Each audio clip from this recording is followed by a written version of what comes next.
Joe Biden's farewell addresses are getting disturbing. So last night he gave his farewell address from the Oval Office to the American people, where he issued a stark and grim warning for the future. And I'm gonna show you all that and the mainstream media's reaction to it. But tonight he gave his farewell address to the military as commander-in-chief, where he proceeds to insult the soldiers, including forcing them to clap and cheer for his woke DEI initiatives. I'm not kidding. I don't know how he can stand there in front of these people in uniform who lay their lives on the line to defend our nation and make them celebrate and applaud a policy that lowers their capability. But before we get into this, if you could take a second to like, share, and subscribe, you know I would greatly appreciate it. But now let's get into Biden insulting the military by celebrating the withdrawal from Afghanistan like it was some massive success, and also exposing to the military that they have a brain-dead commander-in-chief, as he says Europe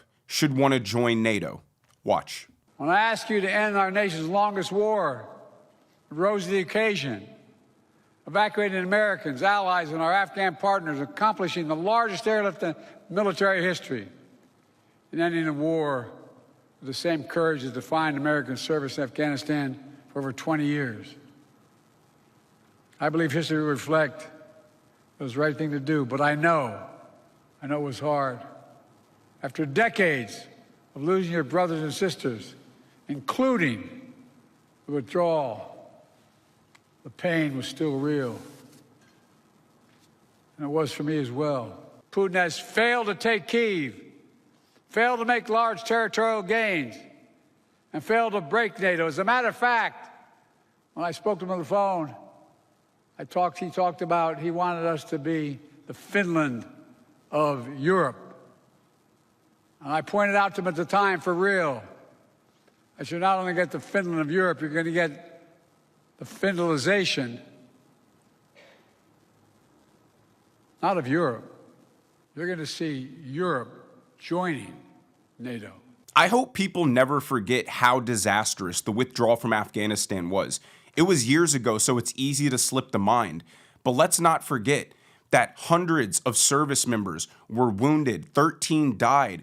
There was video of people trying to grab onto airplanes leaving and falling onto the tarmac. It looked like a scene from a zombie movie where the entire airport is surrounded and they're closing in and we just leave in the nick of time. There is not one logical reason why any single US service member should have been injured in the withdrawal from Afghanistan. There is not one reason why we left $75 billion of military equipment for the Taliban to seize. And then when he tried to detail his phone conversation with Vladimir Putin, I can easily understand why Putin decided to invade Ukraine.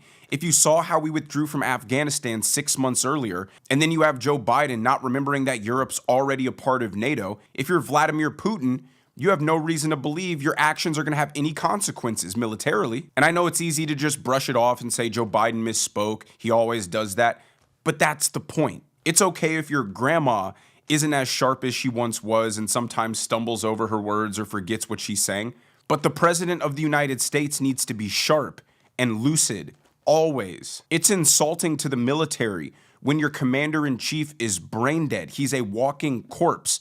And instead of doing the right thing for the American people and getting him out of there, the Democrats just wanted to hold on to power by any means. They risk the well-being of the citizens and they risk the well-being of the military by not having a competent person in charge.